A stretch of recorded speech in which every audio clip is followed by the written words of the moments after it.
Hello there folks, welcome back to the Chap's Guide. My name is Ash and I am your host on this journey through men's style, self-development and personal grooming. Now today you join me again sat in my field where I think it's time we answered a viewer's question with some of my observations and a little bit of history thrown in for good effect as well. So today I'll be answering a question which has been sent in by somebody who uses the name or nom de plume of Nina. So Nina says, "Good afternoon, Ash." Good afternoon to you, sir. Could you please give some tips on how best to match one's pocket squares?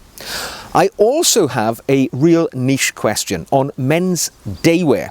Sometimes the vest, or waistcoat as we would call it here in Europe, has a thin white undervest or slip with it. Could you explain how one can incorporate that with any waistcoat or vest, formal or casual? I think the look is unique and classy. Okay, two good questions there, Nina, and I think we'll start with the easy one, pocket squares. Matching your pocket square should not be too tricky, to be honest. Remember, all right, it's not a hard and fast rule, but it's considered to be a little gauche or uncool to exactly match your pocket square with your tie, all right? So if you've got a tie made of a certain shade of blue silk and you have a pocket square made of the same material, it's not a good idea to wear them at the same time. Because basically, the pocket square is in fact your opportunity to add a little piece of your personality, a little bit of zest to your outfit. And if you simply replicate the material of your tie, you're not using that opportunity and you're making yourself look as if you didn't try very hard when getting dressed. So I highly recommend that you choose a pocket square which has some of the elements of another part of your outfit within it. So say for instance, like right now, I'm wearing a blue and pink striped shirt, but I'm wearing a darker blue cravat with white polka dots. My pocket square, if you look at it, is predominantly blue. It's got some elements of white, some elements of green, but the colour you most notably see is blue. So it ties in with my outfit without trying too hard.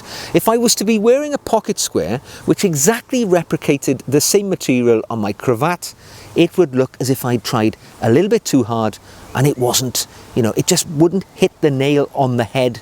Remember, it's all about your style. It's a little bit of sprezzatura in your outfit. Now, if you don't feel comfortable with matching colours and materials, well, the least you can do is draw up an image of the colour wheel on your computer and just look at the way the colours match and marry with each other and try and choose a pocket square which matches and marries with the other items you're wearing. If that's not up your tree, a little bit too complex, go white, all right? Choose yourself a white pocket square. It goes with everything. It's not going to argue with any element of your clothing and it's going to be fine. So hopefully, simple answer to the pocket square problem. Now, the second element of your question, which is more interesting to be honest, is your question about the fact that sometimes when you see men wearing formal daywear, they wear a thin vest or slip under their waistcoats. And you are right, the small slip which you can see is called a waistcoat slip. And generally speaking, now we're being propelled into the very rarefied air of the exceptionally well-dressed man who has a laser focus on attention to detail. And the waistcoat slip is something, I have to say, which I have rarely ever seen. In fact, I can say that I have only actually seen somebody wearing a waistcoat slip on one occasion in person. I'll throw the image up on the screen now, but a number of years ago, when I was still on my own men's dress journey, I have to say, because I chose an inappropriate waistcoat in this image, as you'll see. But the man I was receiving this medal from was a chap called Lord Lingfield. And you will see his waistcoat has a thin white border just around the aperture of the neck area, the breast area. That is a waistcoat slip. In point of fact, it is a thin sort of border of material which is buttoned into an existing waistcoat. That's all it is. It's not an integral part of the waistcoat. It's an additional piece of material which is buttoned in around that upper aperture of the waistcoat to give additional visual effect.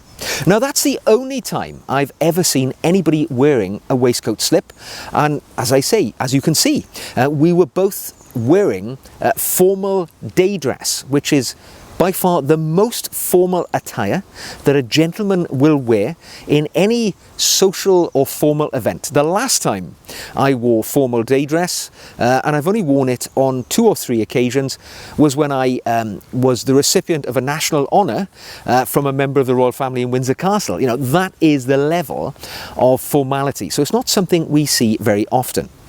But like everything, if we are to understand an element of clothing, we need to know where it originates from, and that way we can decide where to place it in modern life.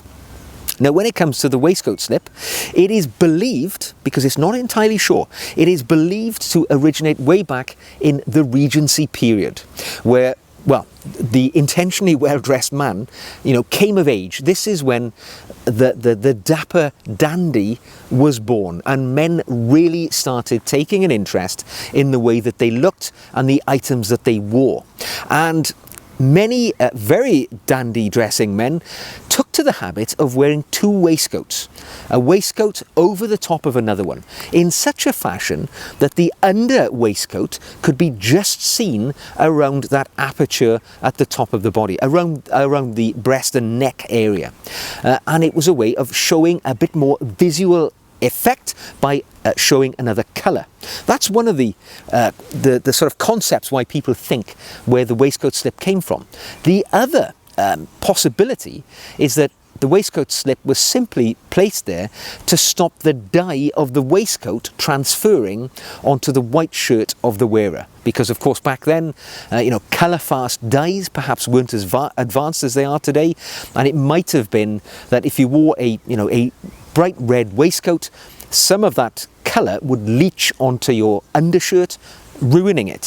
So it is possible either of those 2 reasons is the origin story of the waistcoat slip.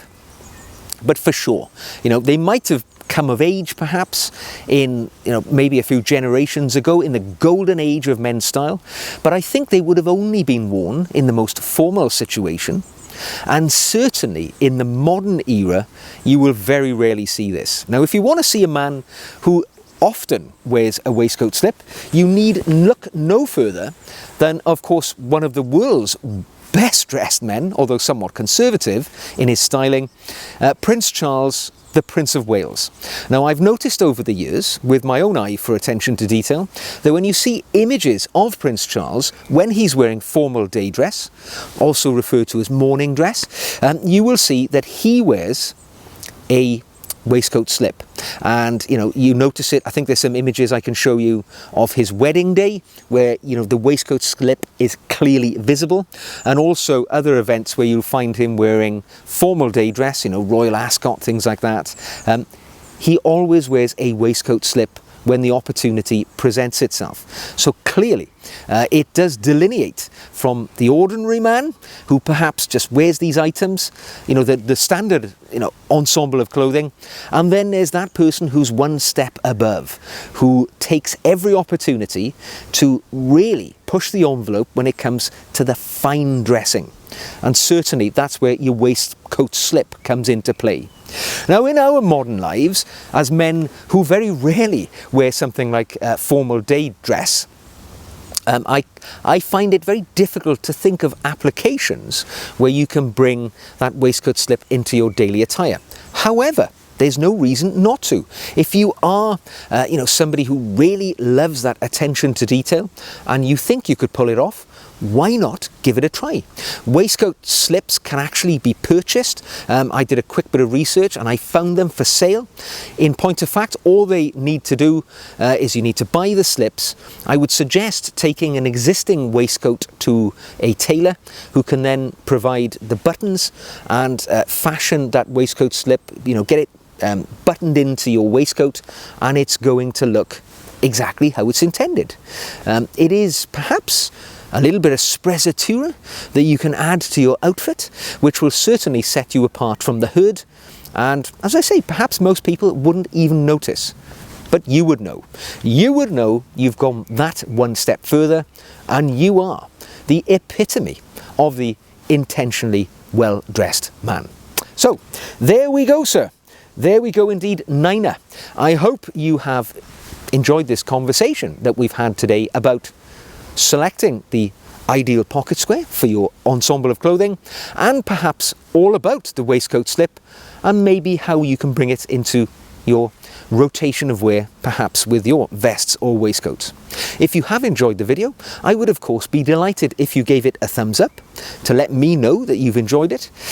If you want to hear me giving you my observations about other style issues, drop me a question in the comment section or drop me an email. You'll find my email address in the About section on the main YouTube page. If you'd like to subscribe and see future material, click the red button. If you'd like to practically support the channel, of course you could buy me a coffee, and you will find the link to our Buy Me a Coffee page in the show notes below. So, until the next time, choose your pocket square well and wear your waistcoat slip with pride and passion. And I will see you again very soon.